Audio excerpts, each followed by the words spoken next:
شادی کے 32 سال بعد ہم میاں بیوی کا پہلا جھگڑا ہوا اور نوبت طلاق تک پہنچ گئی۔ اگر میرے بیٹے بڑے نہ ہوتے اور وہ مجھے کنٹرول نہ کرتے تو میرا گھر ٹوٹ جاتا۔ ہم دونوں میاں بیوی اب اکٹھے رہ رہے ہیں لیکن ہماری بات چیت نہیں ہوتی۔ مجھے سمجھ نہیں آ رہی میں کیا کروں۔ وہ اداس لہجے میں بتا رہے تھے اور میں حیرت سے ان کی طرف دیکھ رہا تھا۔ ان کی کہانی دلچسپ تھی۔ ان کی لو میرج ہوئی تھی، میاں بیوی پوری زندگی خوش رہے۔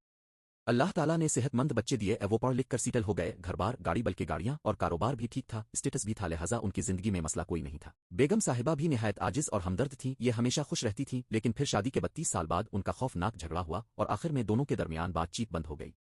یہ ہفتے میں ایک دن میرے ساتھ ملاقات کرتے ہیں، کل تشریف لائے تو ان کی جذباتی حالت خراب تھی، آنسو تھوڑی تک آ رہے تھے اور آہیں رک نہیں رہی تھیں۔ میں نے انہیں پانی کی بڑی بوتل اور گرین ٹی کے 3 کپ پلائے۔ جب ان کی حالت سنبھلی تو میں نے جھگڑے کی وجہ پوچھی، لڑائی کی وجہ انتہائی مزاحیہ تھی۔ انہوں نے بتایا 15 دن قبل میں شام کے وقت گھر گیا تو میری بیوی کا منہ پھولا ہوا تھا۔ میں نے وجہ پوچھی تو اس نے شکو کیا، جب ہماری شادی ہوئی تھی تو اپنے مجھے منہ دکھائی کیوں نہیں دی تھی؟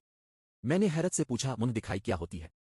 اس کا جواب تھا اچھا اب آپ کو یہ بھی معلوم نہیں؟ مجھے واقعی پتہ نہیں تھا۔ میں نے اسے بڑی مشکل سے یقین دلایا میں اس واحد چیز کے بارے میں بالکل نہیں جانتا۔ مجھے اس نے بتایا خاوند شادی کی پہلی رات بیوی کو جو تحفہ دیتا ہے وہ منہ دکھائی ہوتی ہے اور آپ نے مجھے کوئی تحفہ نہیں دیا تھا۔ میں نے جواب دیا میں تمہیں پوری زندگی تحفے دیتا رہا، ان تحفوں کے سامنے منہ دکھائی کی کیا حیثیت تھی؟ لیکن اس کا کہنا تھا منہ دکھائی زندگی کا اہم ترین تحفہ ہوتا ہے، عورتیں اسے پوری زندگی سنبھال کر رکھتی ہیں۔ اس چھوٹی سی بات پر ہماری تکرار ہوئی۔ میں اس وقت ڈائننگ ٹیبل پر بیٹھا تھا، میں نے غصے سے سالن کا ڈونگا اٹھا کر دیوار پر مار دیا۔ میری بیوی نے چاولوں کی ڈش میرے اوپر انڈیل دی اور اس کے بعد ہم دونوں کے درمیان دھینگا مشتی شروع ہو گئی۔ ہم نے ایک دوسرے کا سر کے ول دیا۔ ہمارے بچے پہنچے تو ہم دونوں زخمی حالت میں دیواروں کے ساتھ ٹیک لگا کر بیٹھے تھے اور ایک دوسرے کو بددعائیں دے رہے تھے۔ مجھے سمجھ نہیں آ رہی ہم میں 32 سال بعد اتنا غصہ اور نفرت کہاں سے آ گئی؟ ہم دونوں ایک جان اور دو قالب ہوتے تھے، ہم اچانک ایک دوسرے کے دشمن کیسے بن گئے؟ میں نے اطمینان سے ان کی بات سنی اور اس کے بعد ان سے پوچھا اب سوچ کر بتائیں اس دن آپ کی بیوی سے کس کی ملاقات ہوئی تھی؟ وہ سوچتے رہے لیکن انہیں یاد نہ آیا۔ ان کی بیگم میری منہ بولی بہن تھی، میں نے انہیں فون کر دیا، انہوں نے بتایا اس دن میری ایک پرانی سہیلی مجھ سے ملاقات کے لیے آئی تھی۔ میں نے ان سے پوچھا کیا منہ دکھائی کی بات اس نے آپ سے کی تھی؟ بھابھی نے تھوڑا سا سوچ کر ہاں میں جواب دے دیا۔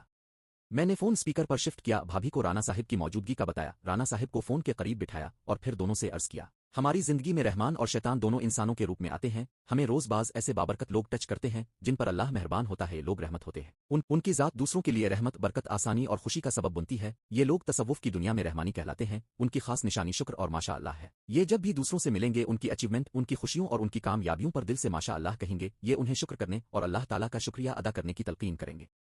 رحمانی لوگوں سے ملاقات کے بعد اب خود کو ہلکا پھلکا محسوس کرتے ہیں، آپ کو اپنے سر اپنے کندھوں کا بوجھ ہلکا محسوس ہوتا ہے، جبکہ ان کے برعکس کچھ لوگ شیطان کے ایجنٹ ہوتے ہیں، یہ اپنی ذات سے شیطانیت، بے چینی، فساد اور جھگڑا اور تلخی ٹرانسمٹ کرتے ہیں، یہ جب آپ کے قریب آتے ہیں تو آپ کا سکھ، چین، آرام، آسائش، امن اور خوشی ختم ہو جاتی ہے۔ اہل تصوف ان لوگوں کو شیطانی کہتے ہیں۔ شیطانوں کا سب سے بڑے ہتھیار حقارت اور کیوں ہوتا ہے؟ شیطان کا جنم حقارت اور کیوں سے ہوا تھا؟ شیطان نے اللہ تعالیٰ سے کہا تھا انسان مجھ سے حقیر ہے، میں اسے سجدہ کیوں کروں؟